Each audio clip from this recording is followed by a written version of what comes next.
Welcome to the Land Treatment Exploration Tool tutorial. Step 1. Describe proposed treatment. Step 1 consists of 3 easy fields.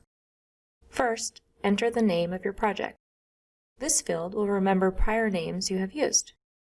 In this example, I am using a wildfire from 2019 as the basis for my treatment planning. It's good practice to be specific with this title. My example is Hot Springs Wildfire J408 2019. Then you select what type of treatment you are planning. We have a select list of some standardized names from the Land Treatment Digital Library. For this wildfire rehabilitation example, choosing ESR Wildfire Project will provide me a select list of multiple treatment types. This list was provided directly by the BLM Emergency Stabilization and Rehabilitation Program. This example includes an aerial and drill seeding, herbicide treatment for annual grasses, and area closure. The last field defines a file name extension. Many outputs in the exploration tool are exportable, so this will keep your file naming consistent.